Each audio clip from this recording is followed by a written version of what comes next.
Hey, what's up, guys? I'm Isaac Hernandez. Welcome back to another episode of Season 2, Episode 2 of the Paso Creatives Podcast Show. We're finally able to do it here in person. We're here at Casa Ortiz in Nico's studio. I'll put his Instagram and stuff so you guys can check him out here. And today I have Jordan Taylor. Jordan, how are you? I'm good. Yeah, how's everything been for you? It's been long. It's been long. It's Last been year. long. We don't count 2020.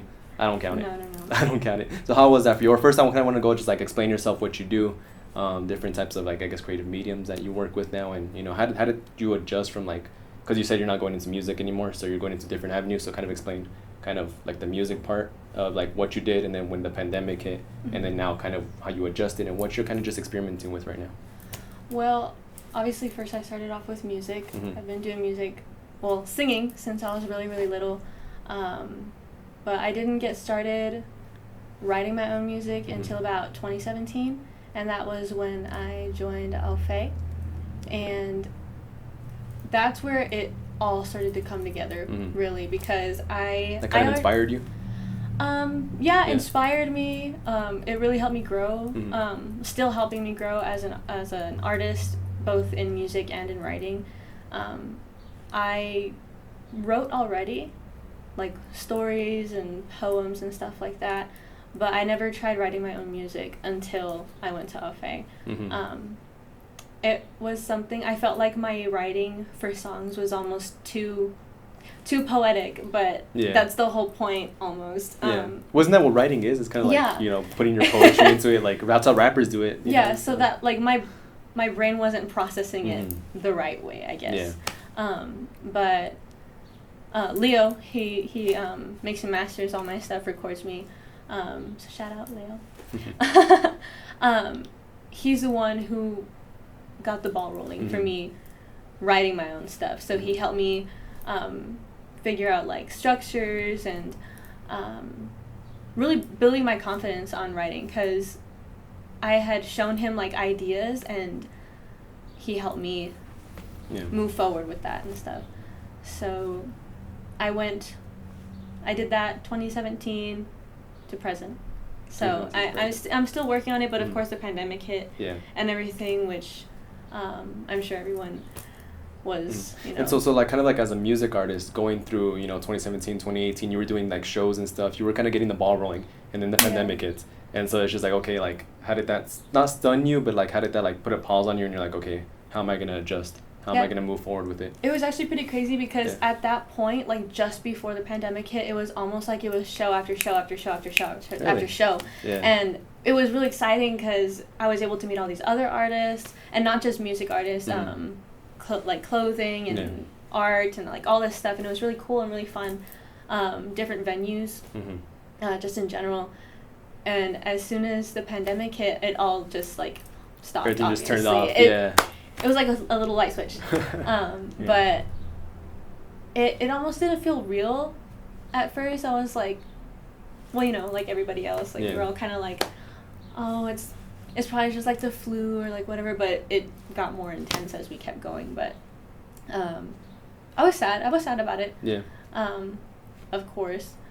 But I mean, it didn't stop performances necessarily, because we did try a few online shows. Well, I saw you were doing like always like those Instagram TVs, the Instagram lives. And stuff. Lives. You were doing like little videos here and there, kind of just keep the traction going. How was that for you? Like, how did that work out for you? Well, that's always been fun. I liked I've liked going like live and stuff, but it's different. It's not as intimate. Like majority of the shows that I did and the shows that I like in particular are small shows. I like intimate shows, the intimacy, and that's like it's taken away, especially over the internet. But through the internet, I can also reach people that don't live like different here, places, from different places, which is also fun because through that, not just the followers that I have, but people also that don't know who I am, would occasionally join, and that's still interesting. And the reach is big too, so it's like, were you utilizing social media as much as you are now, like with what you learned on that, like how you had to adjust with it? Like, were you utilizing it previously, like before the pandemic and all that, or is it like something that you've always done? I think it's a little bit of it's like half and half. I feel like there was times when I used it a lot before the pandemic, and then I didn't use it that much. And it's the same now. I think I started coming away from it, but just because of school, and the school was online, and so it was a lot of focus there. A lot of stress everywhere, type of thing. Yeah, a little bit of stress, just because online school is a little bit different. Yeah. It's not something I'm not used to. Yeah. But. And like how important do you think it is, like to like for an artist to just be on like a digital platform and stuff? Like how important? Well, I mean, I guess in today's day and age, everything's online. Yeah. So it's not impossible to not do it online. I mean, that's how it was done before. It was done without the internet. People selling mixtapes and just playing their music out like on a boombox or whatever. Yeah. But with the internet, is a lot more traction. Yeah. Of course, if you are consistent with it, not necessarily posting every day, but just at least the consistency of it. Yeah. And like collaborations too, like, you know, how important do you think that is? Because I know like a lot of when they collaborate and stuff, they reach a different audience from like the other person they're collaborating with. So like, were you doing that a lot, or did you? I've done a few collaborations. Yeah. I haven't done that many. Mainly, I had tried focusing, because there was a point where I did a lot. And so I wasn't necessarily focusing on my sound as an individual artist. Yeah. Which is fine. It's like not like I don't want to work with other people. But it was just for such a long period of time that I was doing so many collaborations that it wasn't original anymore for you? Yeah. Well, not that it wasn't original, because it was original. Yeah. But I wanted something that was completely my own, which, I mean, not completely. It'll be completely my own when I start like making my own beats and stuff. But that'd be cool. But that'd be good.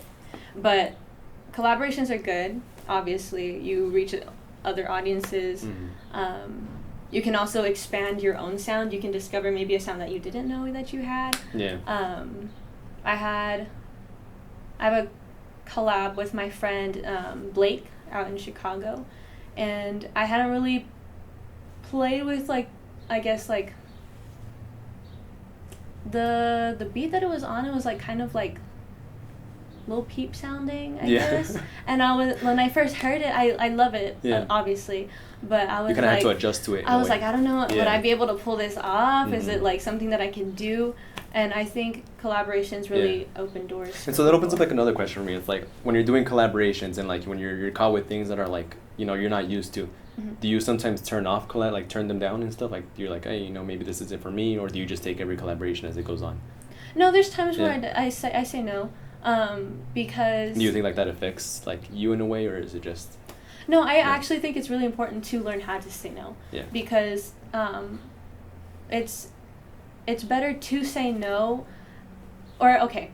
So I think if you want to go ahead and try and collaborate with somebody, and it's totally different, of course give it a shot. But if you don't feel comfortable with it, or if it's just not something that you can work with, there's no harm in saying no. That's literally the worst thing that somebody can say to you is no. Like, what I try to do, besides just saying no, if there's somebody that I think could totally like kill it on the beat or on that verse or whatever, then I'll recommend that person. Okay. But I think it's important for people to understand that it's okay to say no. You don't have to take every single thing that's thrown at you. And then do you think like it kind of takes away like your uniqueness when you're making your own music and your own style, like when like you do a collaboration with other people? Like do you think it kind of takes away like, well, maybe this isn't me, but if I do it, like, you know, it changes my style?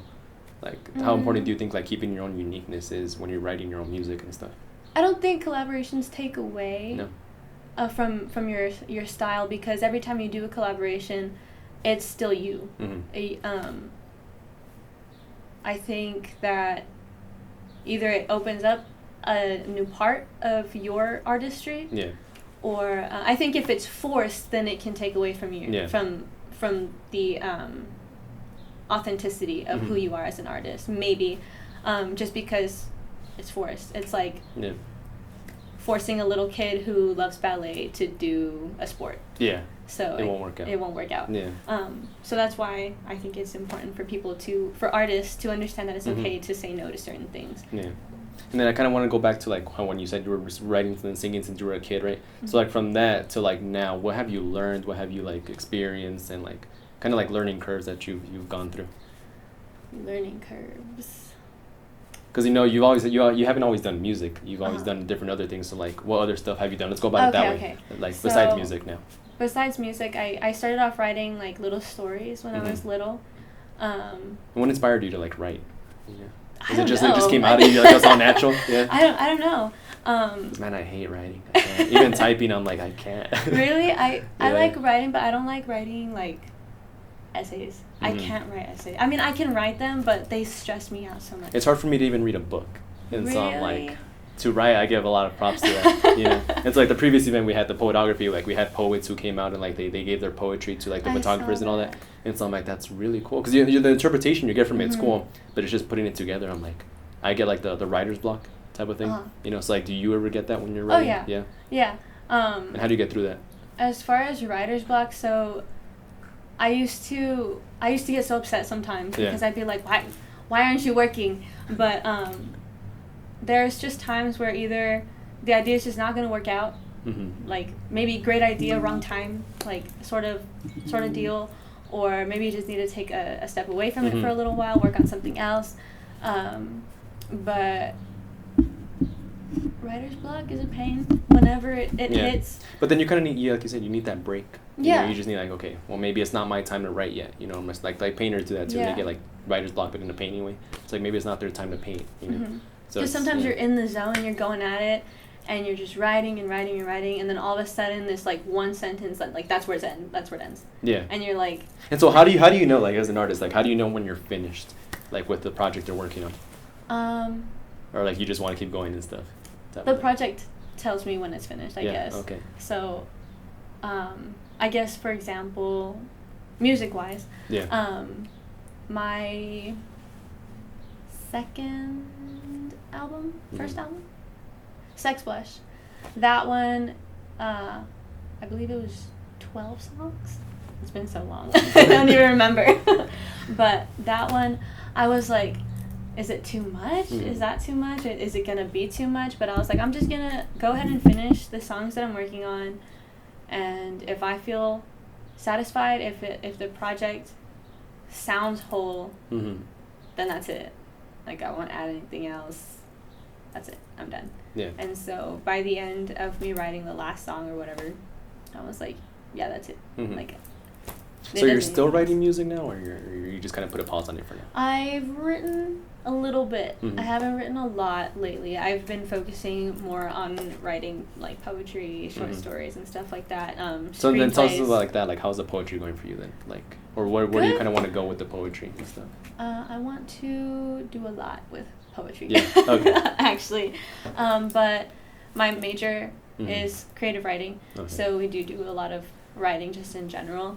I'm also minoring in film, so we've also dabbled with screenwriting, which I found myself turning short stories into screenplays. Like scripts. Yeah, there you go. I was like, that's not the word. Yeah. But I found myself turning my short stories into scripts, and because I don't know if I just need to keep trying to turn it into a story, because I mean it can be novel turned film or short film or whatever, but I don't know, there's just so many different directions and so many different things that I want to do with writing. I've also considered maybe trying to write for other artists, but I don't know yet. Thinking about it, I think over the course of the pandemic I have written maybe like 3 songs. That's it. Yeah. And is that like a lot? Like as a music artist, or is that like, you know? So if we base it based off of post-pandemic? Post-pandemic? Yeah. Okay, yeah. No, it's major. pre, isn't it? Because post-pandemic's after. Post is after. Okay, that's what I was thinking. Pre-pandemic. There you pre-pandemic. Go. Okay. English major. I need to go back to school. So pre-pandemic, I was probably knocking out, writing about maybe 2-3 songs a day if I chose to write that day. Sometimes I was like, is that too many in one day? Is that weird? But I mean... Well, the whole COVID thing was weird, so it's like we don't know what's weird anymore. Nothing's weird anymore. But yeah, on a day that I would choose to write, pre-pandemic, sometimes I could get 1 to 3 songs written. And so compared to that, I could finish I finished an entire album. I think the shortest span was over 3 months, I think. Yeah, that doesn't sound bad. Yeah. So for it to be over the course of like a year and a half and only 3 songs, it is a lot less than what I would normally put out for myself. And then so you're going into filmmaking now, right? Like that's something you want to do. You want to direct films. It's something I'm interested in. I want to play with creative design, maybe like like do you do like graphic designing and stuff, or you just want to do set? Like what do you want to do in like the film industry type of thing? Like designing the set. Okay, just the set designing. Okay, got you. Set design. Maybe dabble with like costume design. Like you don't want to direct your own thing. Not designing the costume, but like picking stuff out. Like I can't. Well, because you're a fashion designer too, like in a way. That's what you're getting into again, right? Yeah, I'm trying. I like the idea of putting outfits together for people or for shows or whatever. I have a lot of fun doing it. So for myself, like I think it'd be fun to do it for other people too. And it's fun because if you like it, and you're having fun with it, it's not really work for you. It's like see if I'm good or not. Yeah, and you're experimenting too, so that's a different thing because you're doing writing, you're doing music, you're doing like creative writing and stuff like that. So it's like it's a lot. And so like for somebody who's probably wanting to start in one of those mediums, it's kind of like, how would you advise them to start, whether it's with writing or music or poetry or anything like that? Like how would you advise somebody who wants to start with one of them, with your experience? Okay, so I'm like, my brain is going like 1,000 miles an hour right now. So personally, I guess with writing, whether it's in like a poetic aspect or short stories or screenwriting or music, to figure out your process. People's processes are all different because we're all different. For example, mine, I tend to find the sound that I like first, and then just kind of spitball stuff over it. I don't know if you've seen, that's how Billie did it, Billie Eilish. She was in her room and she sees a roof, she's like, roof, wall, picture frame, and that's how she made her songs, Yeah, so that's her process. And I guess be with yourself in the music. Yeah. Be with yourself and I don't want to sound like a fortune cookie, but like with yourself inside. Because if you're not, I feel like if you're not present with yourself, I know it sounds kind of weird, but if you're not present in that moment and allow yourself to think and allow yourself to feel, then it might be difficult. For some people, it just, it just comes. It's not that deep for them, maybe. Yeah. But in a way, it's deep just in general. But find your process first. As far as film stuff, I'm still figuring out how I'm gonna do that. Like what you're getting into. Yeah. And I feel like that's the fun part, is like when you're just like building your own art or like building yourself. It's like it's fun to just like go here and like, okay, this failed, but I learned from this, and now I could do this. So it's like I kind of like failing sometimes in a way because I'm like, okay, you learn from it, and it's like a level up type of thing. Definitely, for me, trial and error is 100%. Like if you're not failing, it's probably because you're not paying attention. Exactly, I agree. Failing is like 9,000% okay. People think it's bad. It's really not. That's your it's learning like the curve. best thing. Yeah. I think personally. If it's like what they say about, it's like that little cheesy quote, if you don't have any haters, then you're not doing it right or whatever. Right. So like, if you're not failing, then you're not learning, because everything is a learning process. Not everything's going to come to you perfectly or as quickly as you hope it's going to. So it's totally okay to not do okay. So what's been like something that like I kind of guess like it's like your biggest, not mistake, but like your biggest, I guess, failure that you really learned and something beautiful came out of it from you? My biggest failure, I think, okay, so when I first started out, I was so nervous and like nitpicky about how I sounded. Like I felt like I needed to sound perfect every single time, or else I'd be a failure. Yeah. But the whole point is to be completely authentic. I mean, like I've heard Ariana Grande squeak like in her performances. Lady Gaga, I'm nobody's sure. Perfect. Yeah. Exactly. Yeah. And I mean, Selena Gomez is probably one of like my favorite examples, because in the beginning her singing voice was not as strong as it is now. So you know, voice lessons, there's like so much you can learn from other people, so voice lessons are good. Even if you're good already, voice they lessons. Always work. Yeah. Well, I kind of want to put a pause on that. Now that you mentioned that, it's like, okay, what do you think about like kind of like learning from like different people? For me, for example, it's like, okay, when you're learning business and you're being taught like business at like a college and stuff, like the professors sometimes never ran a business in their life and stuff. They're going straight from a textbook. So how important kind of do you think, or what do you think about like, you know, going and finding like the right people who are teaching in a way, and then like kind of filtering out the people who don't really know what they're doing? Like, what do you think about that? Obviously, learning from people that know what they're doing is key. Yeah. Like surrounding yourself with people who are in the industry, working in the same, I guess, running in the same circles as you. So if you're leaning more towards pop, like surround yourself with people who are also into pop. But of course, like also familiarize yourself with other genres either you might be interested in, or genres that you notice collaborate with pop most frequently, or whatever, stuff like that. But I also love learning from people who are younger than me. Okay. Specifically, like younger kids. More for, I guess, authenticity and fear. Yeah. Because if you ask a kid to do something, they do not care who's watching. They don't care who's listening. They just do it. And they have fun doing it. And I think when you learn how to not tune everything else out, but be aware of everything at the same time without worrying about anything else, that's when it all just like flourishes, I guess. Gotcha. Okay. And I mean, I still struggle with that sometimes. Like, I'll be like in that zone, that Zen zone, and then I'll be like, oh my God, there's people watching me. Yeah. Like for a second, I'm like, okay, hold on, it's okay. Like, I mean, I still get like jelly legs. And hands. So that's another thing is like, because like, a lot of people, they don't pursue what they want to do as far as like in the creative aspect, is because of they're scared of other people's judgment and stuff. So like when you first got started, then you now, so like two different type of questions. It's like, how did you take judgment when you first got started, and then how do you take judgment now? So, but like you said, like there's always people who are hating and stuff, you know. So it's like, how did you take it? So before, Little Jordan, we'll talk about her. Little Jordan was really, really shy.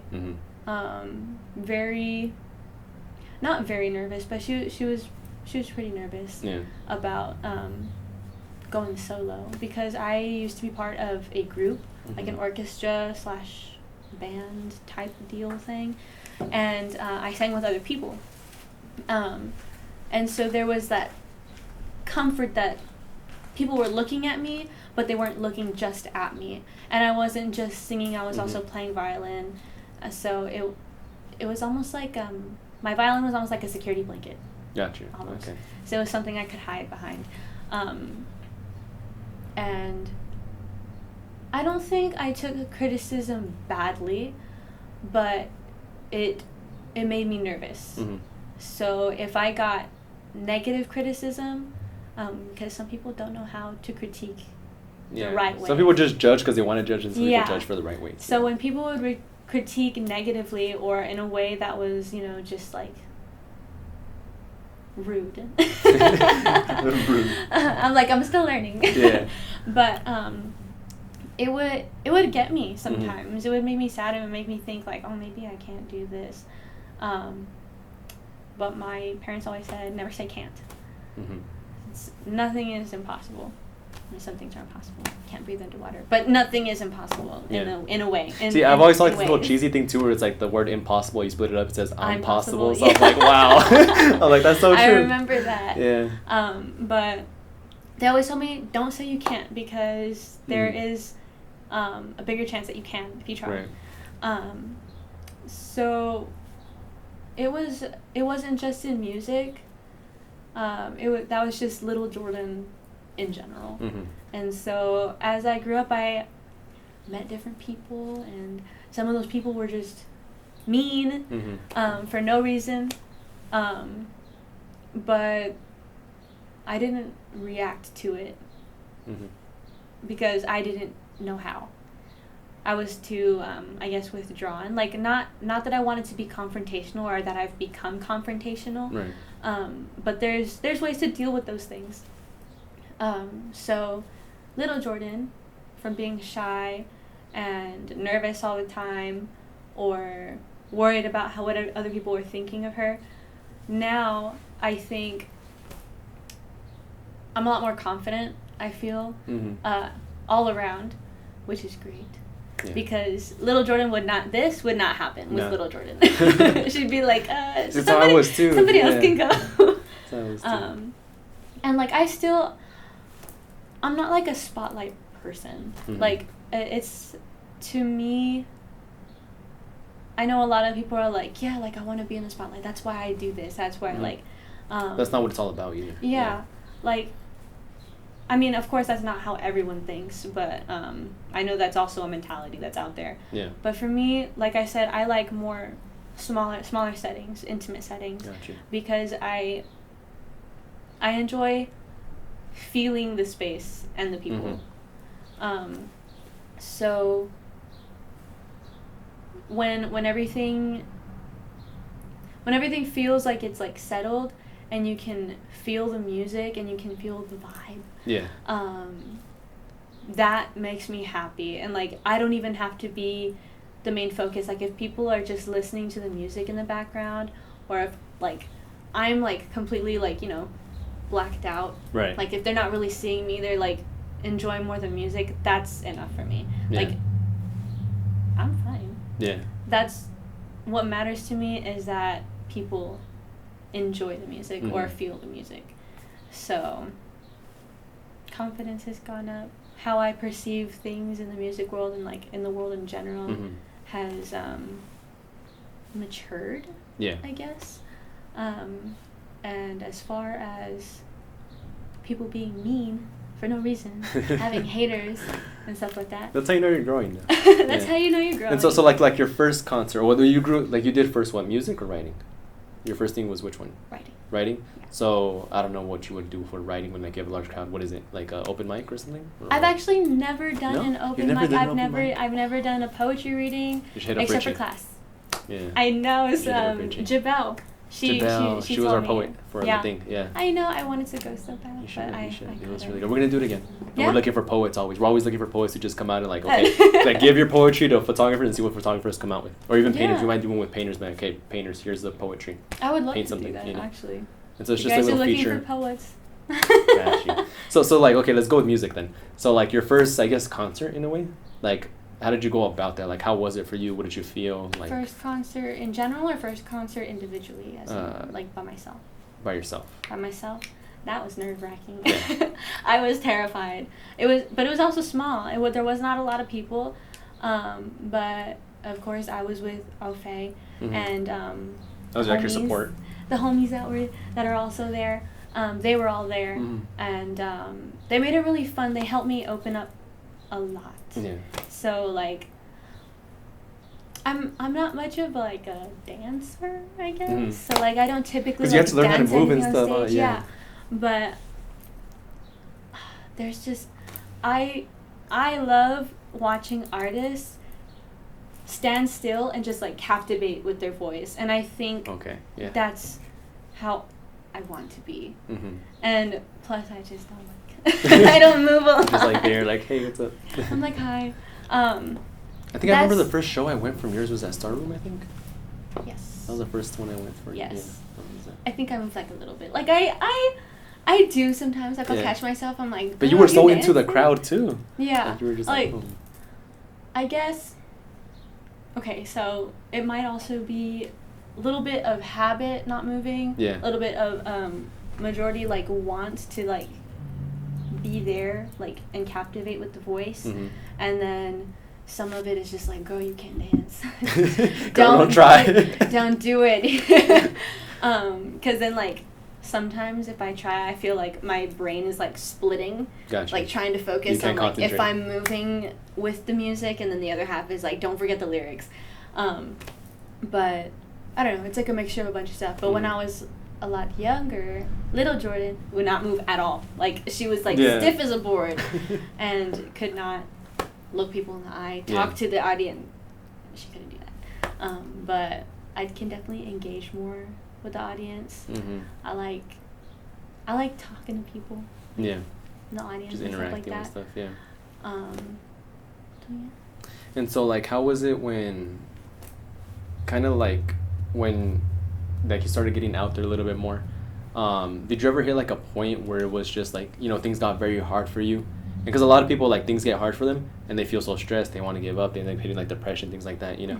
And so, like, did you ever get to a point like that? And then, like, you overcame it, obviously. So how did you overcome it? You know. With music, or just like in with general? Like with your music, like with your work, as far as like all your creative stuff, or even in general, if you want to answer it, whichever way you want to answer it. Well, with music, I think the hardest point for me was when I had finished an album. And I felt like I had nothing else to write. And I was like, oh no. Yeah. Like, what if I don't write anything after this? Or what's going to happen next? Like, because I was always hearing, post every day. Post this, post that, post this. Make sure you're doing this every day. Make sure you're doing that every day. And I was like, oh my God, I don't have anything to post. Like, original stuff. I don't have anything to post. Because I post covers and stuff like that. But as far as original content, I was like, oh my God, like, I can't just, like, spit stuff out, like, every single day. Like, I mean, I could, but it wouldn't be great, like, or it wouldn't be good. So you paced yourself a little bit. How did you do that, I guess? You know, I guess that's, like, the secondary question to that is, like, it made me really nervous first, like, starting, like, figuring out that I was, like, running out of ideas. Because that's what I thought. But, again, that also comes with, I guess, the same rules as writer's block. Just, like, it's okay to take a step back. I mean, Rihanna, she hasn't put out anything since, I think, 2016. 2017. 2016. Yeah, 2016. And I was over here worried that I had gone a month. And I'm this little person in El Paso, like, that just makes music. And I'm like, I think that was not Rihanna. I can't remember what artist it was. But there was an artist who also hadn't put anything out. Lord, I don't think has put anything out since, like, Lord, I don't think so either. 2015 either. No. But one of the artists that I had listened to a lot. So do you think it's because it's, like, because they're kind of, like, just, like, pacing themselves, or do you think it's because they're just that good that they don't really need to put things out?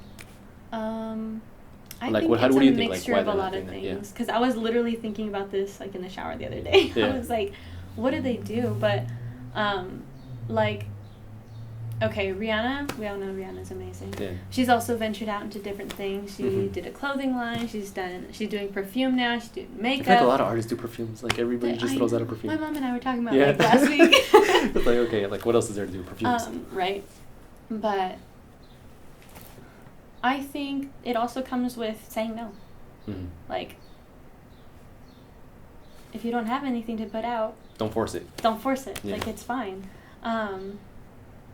I don't know if those big artists are saying, no, I don't feel like it, or if they're like, no, I want to venture out into something else, or I don't know if I have the time right now, or, because, I mean, obviously, some artists, I don't know what they're doing. They have lives, too, you know, but I don't know. I don't know, really, for them. And then kind of like, not end things, but, like, just to kind of take a step back. A lot of these things happen because, or people don't pursue what they want to do because of their parents as well. It's because, you know, like, some people want to be creative, some people want to be photographers, artists, whatever. But, you know, society tells them, no, you can't do that. Go get a real job, be a nurse, be a doctor, this and that, you know. And so some people really actually make it as an artist and a creative. So kind of what's your point of view on that? Like, when, like, society's point of view and, like, you know, you have to be having this figured out at this time. Like, you know, you got to be married at this age, you got to do it at this age, you know. And, like, as an artist, you're just like, but I want to do this. And so it's like a lot of people tell them no. Like, how do you view that? Don't listen to your parents. Don't listen to your parents. If they're not supportive. So that's something I kind of went through, so I'm kind of curious to see like other people's point of view, you know? Do it. If there is, if you want to pursue acting, okay, because I know a lot of people, especially with the fine arts, a lot of people are like, oh, that's not a real job. You can't live off of that, blah, blah. Like, I always say it like, you know, it's like, how do you think the photographer for the president's there? You know, he's a photographer. Exactly. And like, there's always that argument, which I think the fine arts wins every time, that like without artists, without singers, without actors, without anybody in the fine arts, you would not have like any of your entertainment. Right. But like if you feel a pull towards something, you love it, you enjoy it, and somebody's telling you no, or society's telling you no, I think you should still pursue it. Yeah. I mean, of course, sometimes things don't work out, and that's okay. But keep on keeping on and all that good stuff. I don't think you should ignore the things that you love. Exactly. Yeah. Don't be forced to do something in a way. Yeah. And so like those last two questions I was going to ask you was like where you're at now compared to what you, or like, no, how was the question? It was compared to where you're at now, what is something you know now that you wish you would have known when you first got started? There you go. I wish I would have known, or I wish I would have taken it more to heart that it's okay to make mistakes. That's what I wish I'd known, because I was so focused on... Don't be scared of making mistakes. Yeah, I was so focused on don't make mistakes. Yeah. So, and I think that hindered me a little bit. That kind of teaches you how to learn too and everything. Yeah. Like you said, it's like nobody's perfect, you know, like Ariana squeaks in her things, you know, so it's like, it's going to happen, so why try to like ignore it, you know? Exactly. And then just the general kind of question is like, what piece of advice would you give somebody who's like kind of starting, whether it's writing, filmmaking, anything like that, you know? Don't give up, first of all, and do it with your whole heart, I think, is the most important thing. And just have fun with it. It's not always about, you know, work. I think you should enjoy everything that you do. And like just give yourself breaks too. Oh yeah. Yeah. Breaks are don't overwhelm yourself. The same way that you're keeping yourself hydrated, give yourself breaks. Yeah. And then last thing is like, where can people find you? You know, what's next for you? You can find me on Instagram, Jordan 2 N's, Taylor 2 A's. See, I struggled with that. I was like, is it 2 A's, 2 N's? And then the Taylor was like 2 A's, 2 N's. It was crazy. But what's next? What's next for you? What are you planning to do? Trying to write more music. It is my last semester in undergrad, so exciting. Finish school, dabble a little bit more with like poetry and the other forms of writing that I'm working towards. Dabble more in set design, just keep going. Design, yeah. Keep it going. And set design is going to be a big thing because a lot of people are producing stuff. So it's like they always need like locations, and if they're in a warehouse or whatever, it's like, okay, we need to build this place up now. But then that's also kind of hard, you know, to like go into set designing. Yeah, especially when you're on a budget. The budgets are but I mean, it's fun. I enjoy doing it for myself, and I think it'd be fun to start diving in on some like bigger projects, maybe. Yeah. So we'll see. Yeah. Well, see, Jordan, thank you so much for being on the show. Thank you for having me. I appreciate you. If you guys want to go check her out, I'll leave her handle somewhere around here. Again, thank you to Casa Ortiz for having us here at Nico's art studio. If you guys want to come check it out, it's in Socorro. There'll be links and stuff around the whole video and the audio description, stuff like that, so go ahead and check it out. Thank you guys so much, and we'll see you in the next one. Thanks so much. Bye.